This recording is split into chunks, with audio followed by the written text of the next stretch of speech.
May mga araw na nagsisimula tulad ng iba, tahimik, karaniwan, halos nakakalimutan. At may mga araw na, kahit walang nakakaalam, babaliin ang katahimikan ng mundo at iwan ang marka nito sa buhay ng lahat ng naroroon. Ito ang isa sa mga araw na iyon. Bandang 10:00 ng umaga, habang ang malamig na hangin ay dumadaan sa makakapal na pader ng lumang basilika, tahimik na gumagalaw si Padre Antonio sa gilid ng altar. Sanay na sanay ang kanyang mga kamay. Isa-isang sinisindihan ang mga kandila, dahan-dahan, parang may kinakausap siyang hindi nakikita. 23 taon na siyang naglilingkod sa Basilika ng Nuestra Senora de la Concepción. 23 taon ng mga panalangin, kumpisal, luha, at mga lihim na hindi kailanman lalabas sa kanyang bibig. Akala niya nakita na niya ang lahat. Nagkamali siya. Kung may nakapansin sana sa pintuan sa sandaling iyon, makikita ang 3 anino na pumasok na parang hindi sila kabilang doon. Mabibigat ang hakbang. Mataas ang boses. May halakhak na hindi tumutugma sa katahimikan ng lugar. Uy, grabe. Parang time travel, sabi ng lalaking may pulang sombrero habang naka-selfie mode ang cellphone. Bago tayo magsimula, mag-like at mag-subscribe dahil may mga bagay dito na kailangan mong malaman bago ang sinuman. Perfecto sa feed ko, sagot ng babaeng may lilang buhok, umiikot habang kinukuhanan ang mga rebulto. Vintage, creepy, very aesthetic. Huminto sandali si Padre Antonio. Hindi siya tumingin agad. Sa loob-loob niya, umaasa siyang malilang ang kanyang pakiramdam. Pero hindi. Alam niya ang tunog ng paggalang. At alam din niya ang tunog ng panlalait. Lumapit siya ng dahan-dahan. Magandang umaga, sabi niya, mahinahon ang boses, halos parang paanyaya. Maligayang pagdating sa basilika. Lumingon ang ikatlong lalaki, matangkad, may makapal na balbas, ang mga matay mapanuri. Wow, legit may pari talaga. Pakiusap lang, dugtong ni Padre Antonio, ito ay lugar ng panalangin. Marami pong taong naririto para magdasal. Ngumisi ang lalaking may pulang sombrero. Relax lang, Father. Art appreciation lang to. Sa bandang likuran ng simbahan, 3 matatandang babae ang tahimik na nagrorosaryo. Isa sa kanila, si Aling Carmina, ay napahinto sandali. Ramdam niya ang bigat sa hangin. May kakaiba. Habang nagsasalita pa ang pari, ang babaeng may lilang buhok ay lumapit sa pangunahing altar. Tumawa siya, malakas, walang pakundangan. Guys, tingnan niyo to, sabi niya. Parang throne. Pwede bang umupo dyan? Biglang bumilis ang tibok ng puso ni Padre Antonio. Huwag po, mariin ngunit kalmado niyang sabi. Iyan ay sagradong lugar. Sagrado, ulit ng babae. Statue lang yan. At doon, sa sandaling iyon, may isang bagay na nagbago. Hindi malakas. Hindi halata. Isang tunog lang, isang tuyo at biglang crack na umalingaw sa buong basilika. Tumigil ang lahat. Ang isa sa mga bintana na may makukulay na salamin ay bahagyang umalog. Walang hangin. Sarado ang lahat ng pinto. Ano yon? Bulong ng lalaking may balbas. Hindi sumagot si Padre Antonio. Hindi dahil wala siyang sagot, kundi dahil sa unang pagkakataon sa loob ng 23 taon, hindi niya alam kung ano ang sasabihin. At habang nagbabalik ang mga halakhak, pilit at may halong kaba, may isang tanong na dahan-dahang bumabalot sa buong lugar. Ano ang mangyayari kapag ang banal ay sinubok at sumagot? Hindi sila pumasok sa basilika para manira. Hindi rin para maghanap ng gulo. Kahit pa sa itsura nila, iyon ang unang isipin ng sinuman. Ang totoo, pumasok sila roon dahil may mga puwang sa loob nila na matagal nang hindi nila alam kung paano pupunuin. Si Ricardo ang unang humakbang palayo sa pintuan, tila siya ang natural na leader ng grupo. 34 na taong gulang, designer, sanay mag-obserba ng mundo sa pamamagitan ng lente ng cellphone. Para sa kanya, lahat ay content. Lahat ay maaaring gawing biro, gawing post, gawing pansamantalang aliw. Ngunit sa ilalim ng pulang sombrero at malakas na tawa, may isang bagay na matagal na niyang iniiwasan. 15 taong gulang siya nang mamatay ang kanyang ama. Isang umaga, umalis ang ama para pumasok sa trabaho. Isang halik sa noo, isang pangakong uwi ng maaga. Hindi na ito bumalik. At sa bahay na dati puno ng boses at ingay, biglang nanirahan ang katahimikan. Isang katahimikan na hindi kailanman umalis. Noong una, nagdasal si Ricardo. Gabi-gabi. Humihingi ng paliwanag. Humihingi ng hustisya. Ngunit walang sagot. Walang tinig. Walang himala. At unti-unti ang dasal ay naging galit. Ang galit ay naging pangungutya. At ang pangungutya ay naging maskara. Kung tatawa siya, hindi siya masasaktan. Kung lalaitin niya ang paniniwala ng iba, hindi na niya kailangang aminin na minsan, naniwala rin siya. Ang tahimik dito, sabi niya ng bahagyang pasigaw, parang sinasadya. Parang library, pero mas dramatic. Tumawa si Julia, pero may bahid ng pilit. Siya ang pangalawa sa grupo, 31 taong gulang, guro ng sining. Sa unang tingin, mukhang rebelde. Kulay lilang buhok, piercings, matapang ang tindig. Pero kung titigan mo ng mabuti ang kanyang mga mata, makikita ang pagod. Hindi pisikal. Emotional. Lumaki si Julia sa pamilyang labis ang pagiging relihiyoso. Bawat kilos ay may kasamang babala. Bawat tanong ay may kaparusahan. Natutunan niya ng maaga na ang Diyos, ayon sa kanila, ay laging galit. Laging nagbabantay. Laging handang magparusa. Makakasalanan ka. Mali ka. Hindi ka sapat. Paulit-ulit niya iyong narinig hanggang sa maniwala siya. At nang sa wakas ay umalis siya sa bahay, iniwan din niya ang lahat ng may kinalaman sa pananampalataya. Para kay Julia, ang simbahan ay hindi tahanan. Isa itong kulungan. Kaya ngayon, habang naglalakad siya sa gitna ng basilika, ang kanyang pangungutya ay hindi basta biro. Isa itong depensa. Isang paraan para masabing wala na itong kapangyarihan sa akin.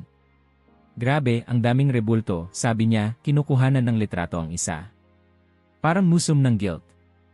Si Marcelo naman ay mas tahimik.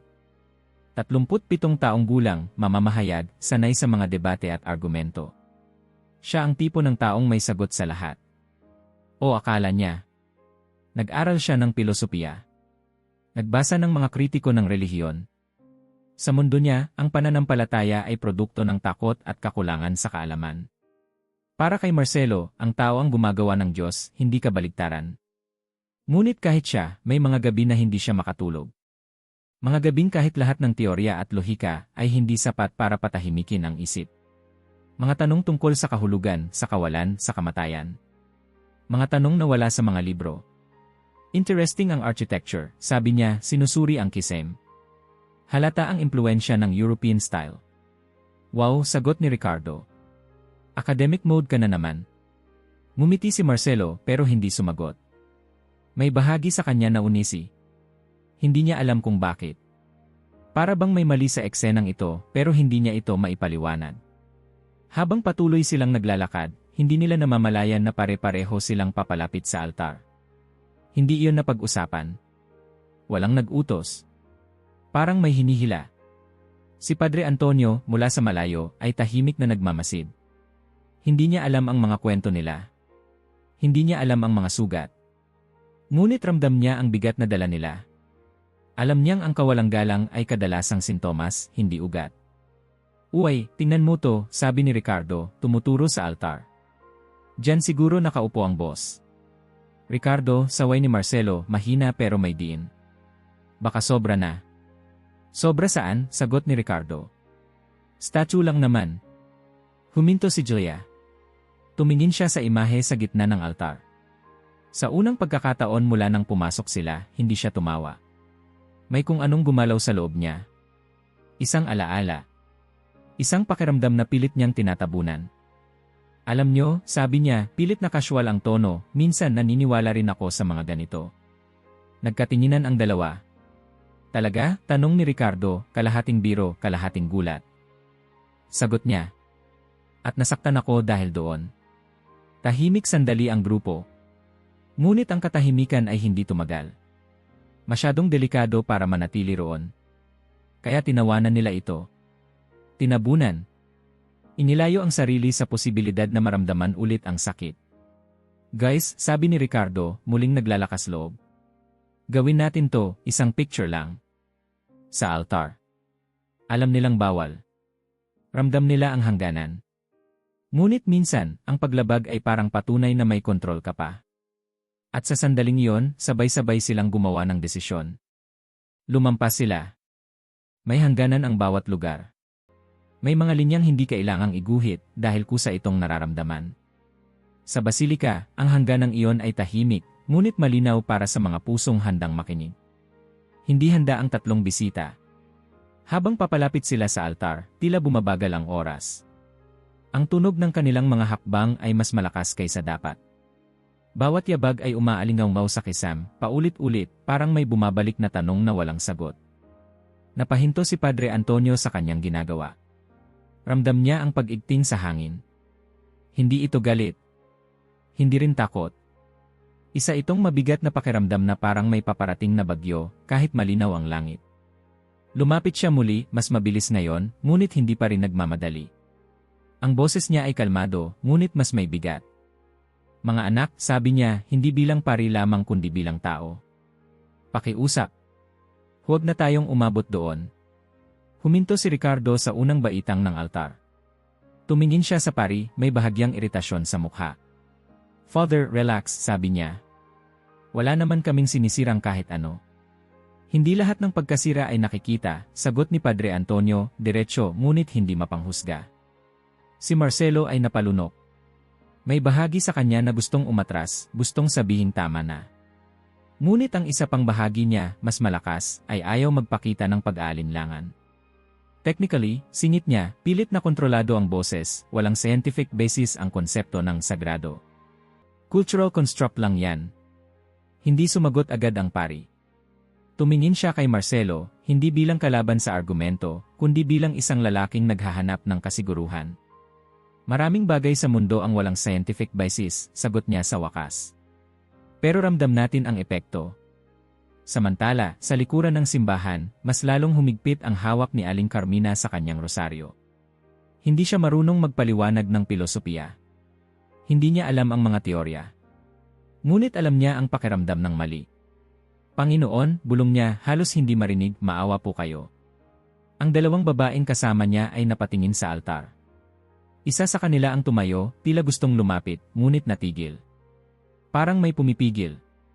Sa gitna ng basilika, si Julia ay tahimik. Mas tahimik kaysa kanina. Habang papalapit sila, mas malinaw niyang nararamdaman ang bigat sa dibdib. Hindi ito galit. Hindi rin hiya. Isa itong matagal nang nakatagong lungkot na pilit umaahon. Ricardo, sabi niya, mahina. Baka tama na. Lumingon si Ricardo, nagulat sa tono niya. Anong meron? Tanong niya. Ikaw pa. Hindi siya sumagot agad. Tumingin siya sa imahe sa altar.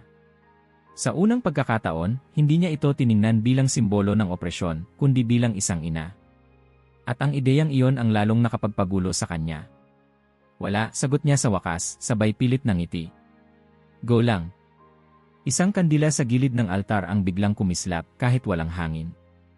Isa lang. Saglit lang. Ngunit sapat para mapansin ni Padre Antonio.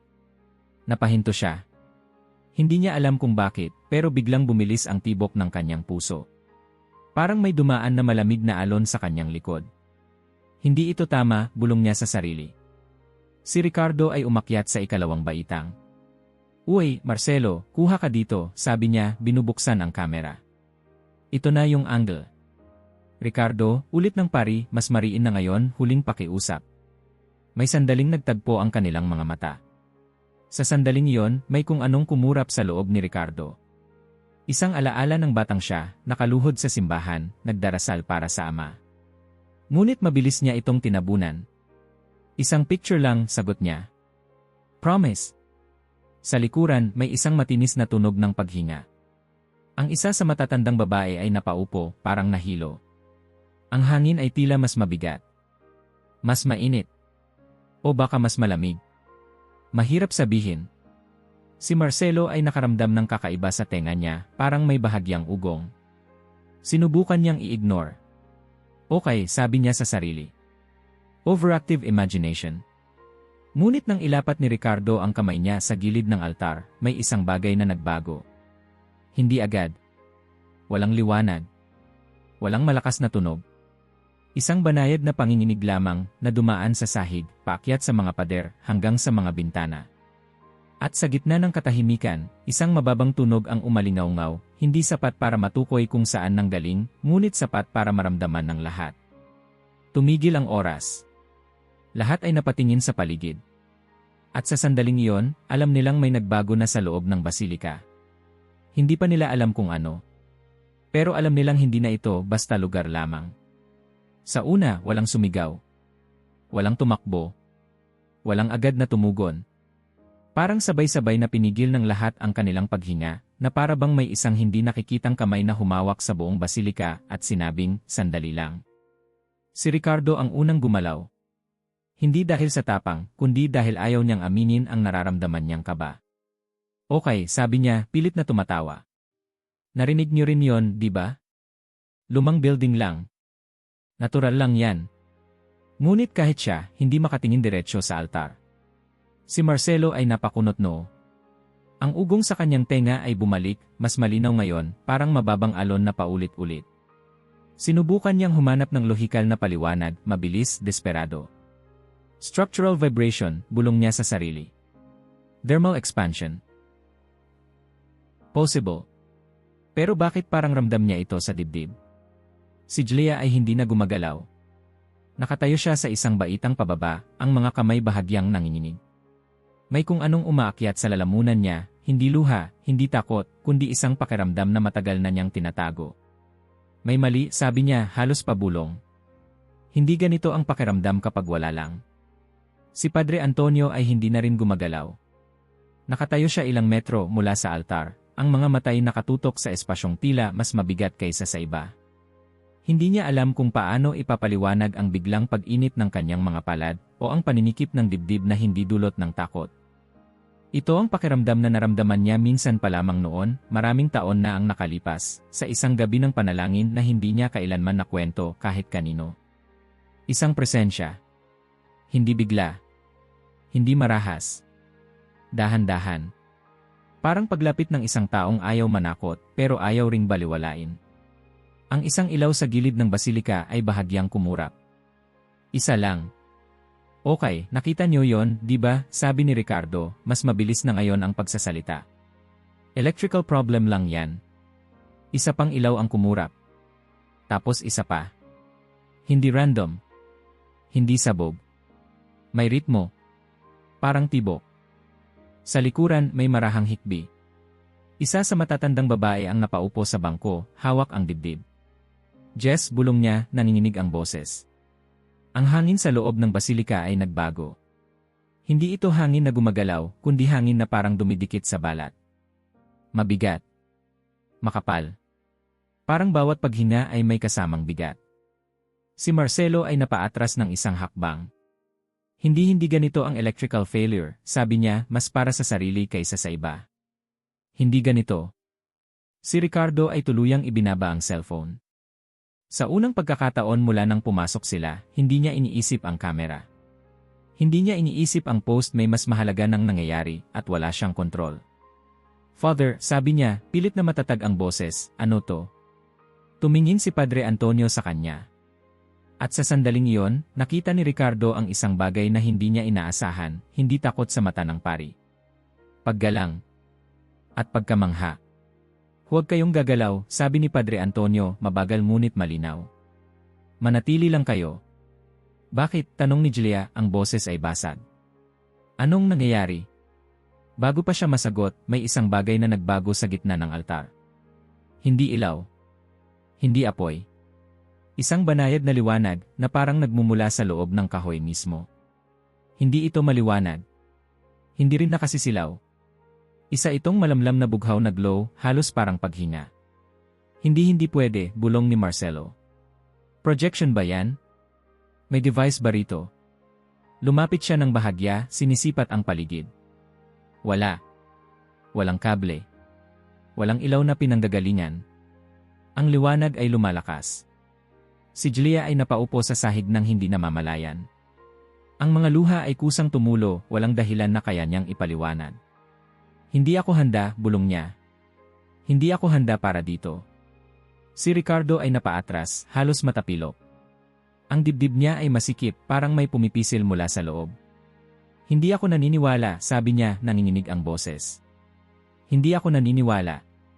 Ngunit ang mga mata niya ay hindi makaalis sa imahe. Si Padre Antonio ay napaluhod. Hindi dahil inutusan siya ng sinuman. Hindi dahil sa takot. Isa itong natural na tugon, parang katawan niyang mismo ang nakakaalam ng nararapat gawin. Aba Ginoong Maria, bulong niya, halos hindi marinig. Sa sandaling iyon, ang liwanag ay bahagyang kumilos. At mula sa mga kamay ng imahe, may isang bagay na bumagsak. Isang patak. Malinaw. Tahimik. Tumama ito sa marmol ng altar at gumawa ng tunog na parang orasan na tumitibok sa katahimikan. Isa pa. At isa pa. Si Marcelo ay napahawak sa ulo niya. Hindi ito posible, paulit-ulit niyang sabi. Hindi ito possible. Ngunit patuloy ang mga patak. At habang tumatagal, mas nagiging malinaw ang isang katotohanan na wala ni isa sa kanila ang gustong aminin. Hindi pa tapos ang nangyayari. Walang nagsalita nang bumagsak ang ikatlong patak. Ang tunog nito ay hindi malakas, ngunit may bigat. Parang may tumama hindi lang sa marmol, kundi sa loob ng bawat dibdib. Isa yung tunog na hindi mo basta makakalimutan, dahil parang may kasamang tanong na walang salita. Si Ricardo ang unang napaupo sa sahig. Hindi siya nadapa. Hindi siya hinila. Bigla na lang hindi siya kinaya ng kanyang mga tuhod. Ang lalaking sanay tumayo ng tuwid, sanay magpanggap na walang tinatamaan, ngayon ay nakaupo sa malamig na sahig ng basilika, ang mga kamay nakapatong sa ulo. Hindi ganito, paulit-ulit niyang bulong. Hindi ganito dapat. Parang may bumuka sa loob niya. Isang pinto na matagal niyang sinarado. At mula roon, sabay-sabay na bumuhos ang lahat ng iniwasan niya sa loob ng halos 2 dekada.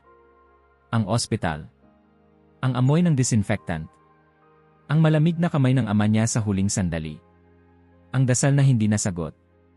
Bakit? Bigla niyang nasambit, malakas na ngayon, basag ang boses. Bakit mo siya kinuha? Hindi niya alam kung kanino siya nagtatanong. Sa imahe? Sa Diyos? Sa kawalan? Pero ang tanong ay matagal nang nakapirmi sa kanya at ngayon lang nagkaroon ng lakas ng loob na lumabas. Sa tabi niya, si Julia ay nakaluhod na, parehong palad nakatakip sa bibig. Nanginginig ang buong katawan niya. Hindi siya umiiyak ng malakas. Tahimik lang ang pag-agos ng luha, parang matagal na itong naghihintay ng pagkakataon. Hindi niya nakikita ang basilika. Ang nakikita niya ay ang maliit na silid ng kanyang kabataan. Ang mga mata ng mga taong nagsabing mahal siya, pero paulit-ulit siyang sinabing mali. Ang Diyos na ipininta sa kanya bilang isang hukom, hindi bilang ama. Hindi bilang ina. Ayoko na, bulong niya, halos hindi marinig. Pagod na akong matakot. Si Marcelo ay nakatayo pa rin, pero parang hindi na siya buo. Ang lohika na sandata niya sa buong buhay niya ay unti-unting nadudurog, hindi dahil may pumipilit sa kanya, kundi dahil may nangyayaring hindi niya kayang ikahon. Pinagmasdan niya ang mga patak na patuloy na bumabagsak mula sa mga kamay ng imahe. 1, 2, 3. Walang pinanggagalingan. Walang paliwanag. Kung hindi ito totoo, sabi niya sa sarili, dapat may paliwanag. Lahat may paliwanag. Pero ang dibdib niya ay masikip. Hindi dahil sa takot, kundi dahil sa pagkilala. Isang pagkilala na matagal niyang tinanggihan, may mga bagay na hindi kayang ipaliwanag ng isip lang. Si Padre Antonio ay nakaluhod pa rin, ang mga kamay magkapatong, ang mga mata hindi umaalis sa altar. Ngunit ngayon, ang kanyang tinig ay mas malinaw, mas buo. Aba Ginoong Maria, napupuno ka ng grasya. Ang bawat salita ay hindi lang binibigkas, kundi iniaalay. At sa bawat panalangin, tila mas nagiging maliwanag ang liwanag sa imahe. Hindi nakasisilaw, kundi nakapapawi. Parang yakap na hindi humihigpit, pero hindi rin bumibitaw. Ang hangin sa basilika ay biglang nagbago muli. Ang bigat ay nandoon pa rin, ngunit may kasama ng init. Isang init na hindi nasusunog, kundi nagpapalambot. Si Ricardo ay napatingala, ang mga mata puno ng luha. Kung nandyan ka, sabi niya, nanginginig ang boses, kung totoo ka bakit ngayon? Hindi agad dumating ang sagot. Hindi sa anyo ng tinig o salita. Ngunit sa loob niya may isang bagay na gumalaw. Hindi paliwanag. Hindi dahilan. Isang pakiramdam lang. Na hindi siya iniwan. Na hindi siya nakalimutan. Na ang katahimikan noon ay hindi kawalan. Si Julia ay huminga ng malalim, parang sa unang pagkakataon matapos ang maraming taon. Hindi pala ako galit, bulong niya.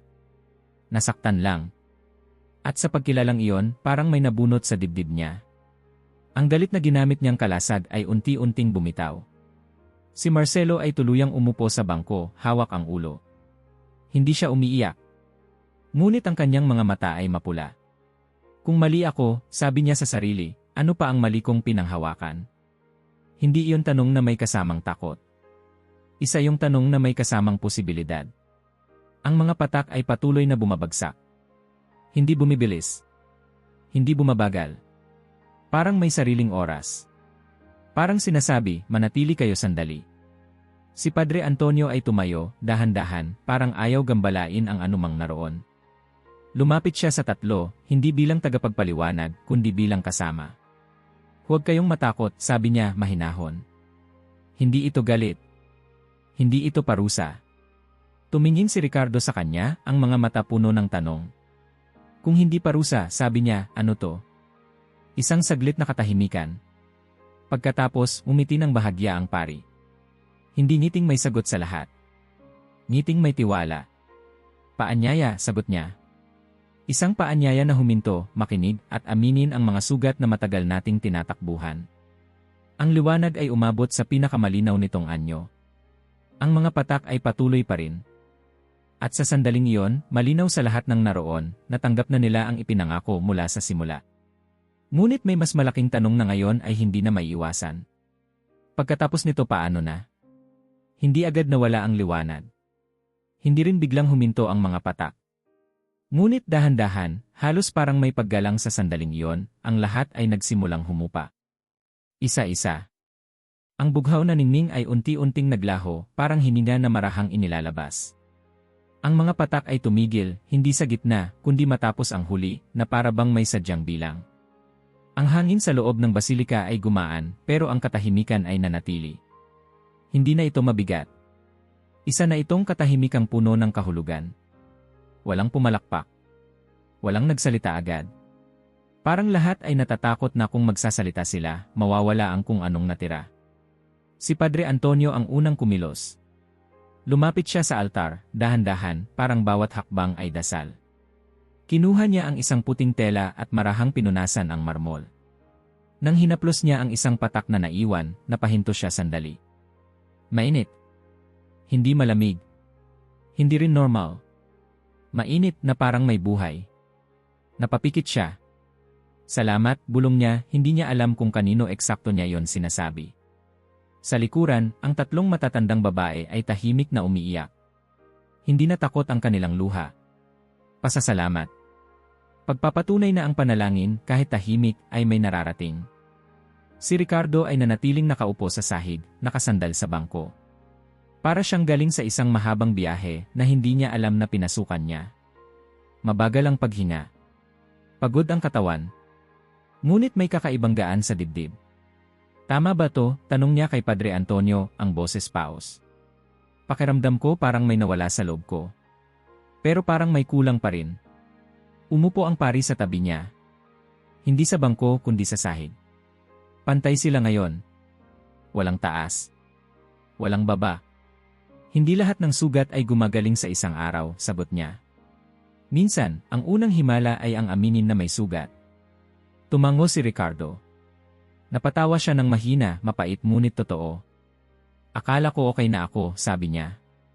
Akala ko matagal ko nang nalagpasan yon.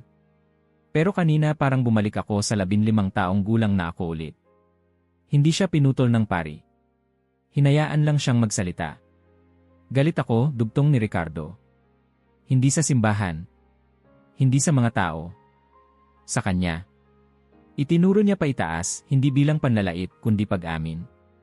At mas galit ako sa sarili ko dahil doon. Ang galit ay bahagi ng pagdadalamhati, mahinahong sagot ni Padre Antonio. Hindi kasalanan ang maramdaman ito. Ang tanong ay kung mananatili ka roon. Sa di kalayuan, si Julia ay nakaupo rin, yakap ang sarili. Ang mga mata niya ay namamaga, pero mas malinaw kaysa kanina. May hawak siyang maliit na krus na hindi niya maalalang kinuha niya. Hindi ko alam kung bakit ako umiiyak, sabi niya kay Marcelo na nakaupo sa tabi niya. Parang may nagpaalam sa akin, pero sabay ring yumakap. Tahimik si Marcelo. Hindi siya sanay sa ganitong mga usapan. Sanay siya sa mga tanong na may sagot, sa mga argumento na may panalo. Ngunit ngayon wala siyang gustong patunayan. Alam mo, sabi niya pagkatapos ng sandali, kanina, lahat ng alam ko parang biglang lumiit. Masama ba yon? Tanong ni Julia. Umiling siya. Hindi. Nakakatakot lang. Ngumiti si Julia ng bahagya. Ako rin. Natakot akong maramdaman ulit ang mga bagay na pinilit kong kalimutan. Nagkatinginan sila. Hindi sila magkaibigan. Hindi rin sila estranghero. May kung anong namamagitan ngayon na hindi kailangang pangalanan. Lumapit si Padre Antonio sa kanilang dalawa. Kung gusto niyo, sabi niya, maaari tayong mag-usap. Walang obligasyon. Walang sermon. Tumango si Julia. Tumango rin si Marcelo. Umupo silang tatlo sa harap, malapit sa altar. Hindi na ito mukhang lugar ng takot. Isa na itong lugar ng katapatan. Hindi ko gusto ang simbahan, diretsahang sabi ni Julia. Nasaktan ako rito. Hindi nagulat ang pari. Maraming nasaktan sa loob ng mga pader na ito, sagot niya.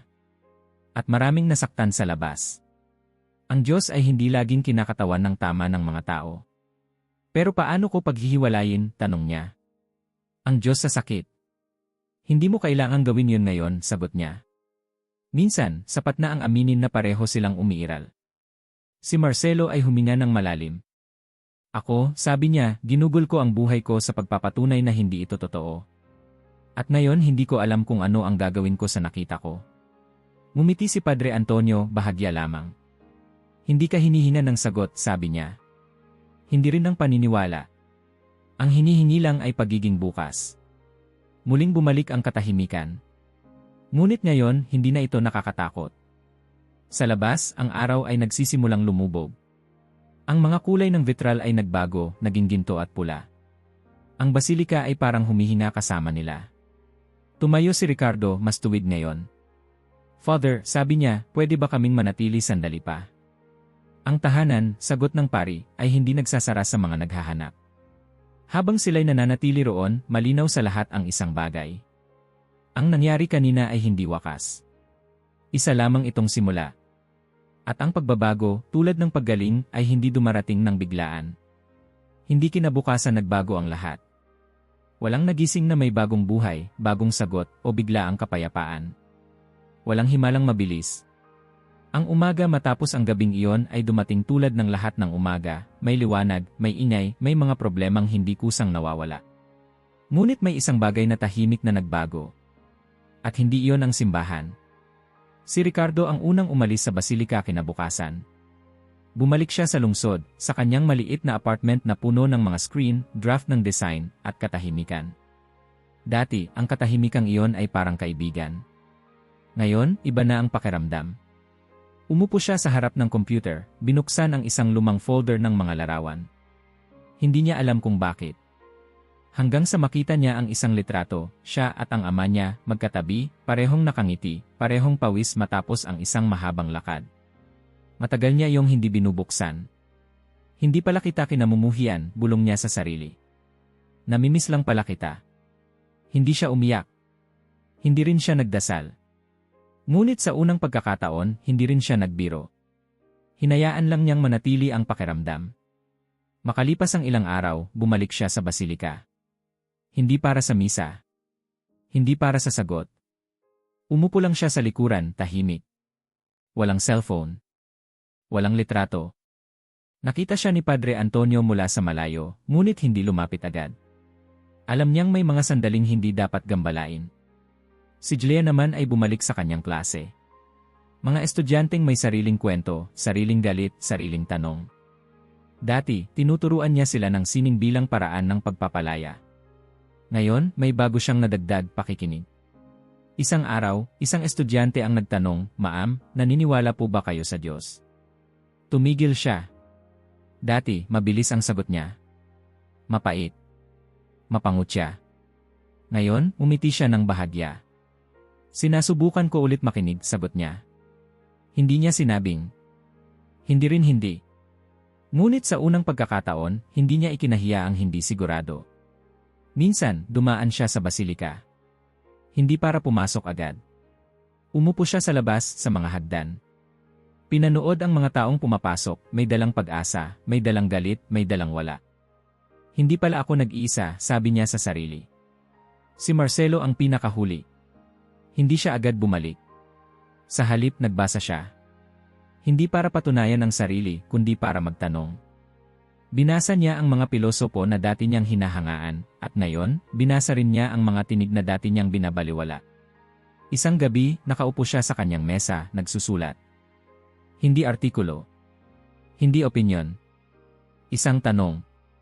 Paano kung ang katotohanan ay mas malawak kaysa sa lohika? Isinara niya ang notebook, huminga ng malalim. Hindi siya natakot. Hindi rin siya kumbinsido. Ngunit may puwang na ngayon sa loob niya para sa misteryo. Makalipas ang ilang linggo, silang tatlo ay muling nagkita sa basilika. Walang plano. Walang usapan. Parang may tahimik na kasunduan. Nagkatinginan sila. Tumango. Walang kailangang sabihin. Si Padre Antonio ay lumapit, may dalang simpleng ngiti. Kumusta ang paglalakbay? Tanong niya. Mahaba, sagot ni Ricardo. Magulo, sabi ni Julia. Hindi tapos, dugtong ni Marcelo. Tumawa ang pari, marahan. Ganyan talaga. Umupo silang apat. Hindi bilang pari at mga bisita. Bilang mga taong naglalakad pa rin. Akala ko, sabi ni Ricardo, magbabago ang lahat pagkatapos ng nangyari. Pero parang mas marami pa akong tanong ngayon. Mas marami ring katotohanan, sagot ni Padre Antonio. Paano kung mawala ulit? Tanong ni Julia. Paano kung bumalik ang galit? Babalik, sagot ng pari, walang pag-aalinlangan. At ayos lang iyon. Ang mahalaga ay alam niyo na ngayon kung saan babalik. Tahimik silang nag-isip. Si Marcelo ang unang nagsalita muli. Hindi ko pa rin alam kung ano ang paniniwalaan ko. Ngumiti si Padre Antonio. Hindi ka hinihingan ng sagot. Ang pananampalataya ay hindi destination. Isa itong relasyon. Lumipas ang oras. Dumating ang dapit-hapon. Ang liwanag sa loob ng basilika ay muling nagbago, ngunit ngayon ay pamilyar na. Habang papaalis sila, may isang pakiramdam na malinaw sa kanilang tatlo. Hindi sila bumalik dahil sa nangyari noon. Bumalik sila dahil sa kung ano ang nagsimulang gumalaw sa loob nila. At alam nilang lahat kahit walang nagsabi. Ang kwentong ito ay hindi pa tapos. May mga paanyaya na dumarating ng marahan. Hindi sila kumakatok ng malakas. Hindi sila humihingi ng sagot agad. Nananatili lang sila roon, naghihintay kung mapapansin mo. Ganito ang naging paanyaya sa kanila. Hindi na bumalik ang liwanag na bughaw. Hindi na muling bumagsak ang mga patak. Ang basilika ay nanatiling tahimik tulad ng dati. Parehong pader. Parehong altar. Parehong mga bangko na may bakas ng panahon.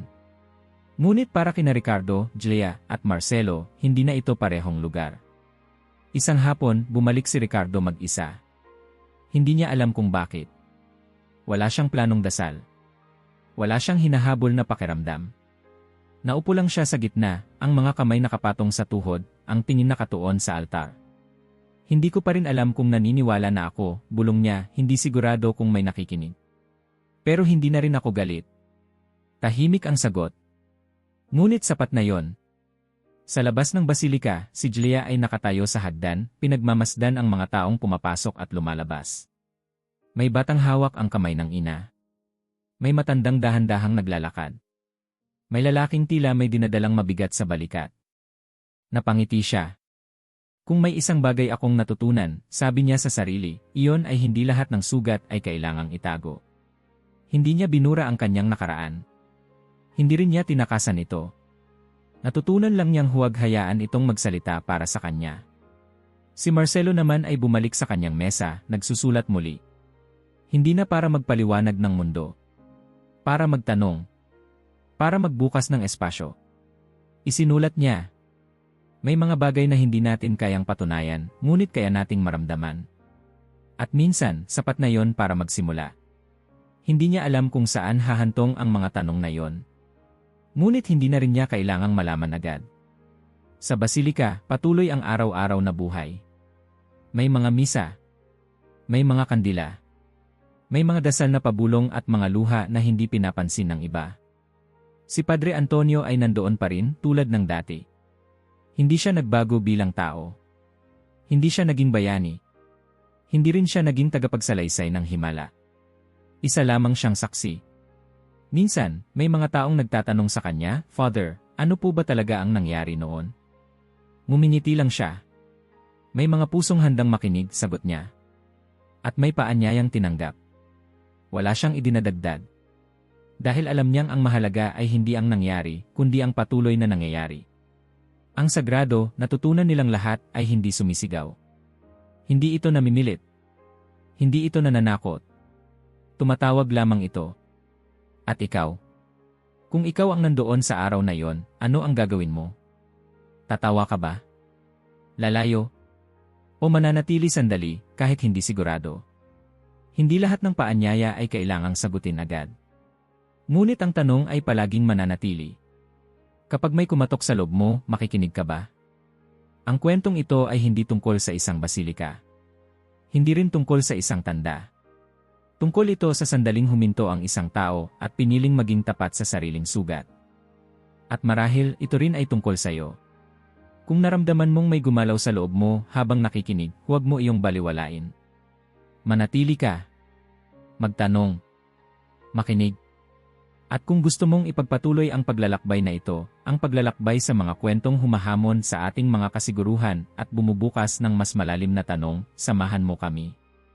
Manatiling nakikinig. Manatiling bukas. Kung naabot mo na ito, mag-iwan ng like at mag-subscribe dahil ang mga balitang tulad nito, ikaw ay dapat. Ang unang nakaalam.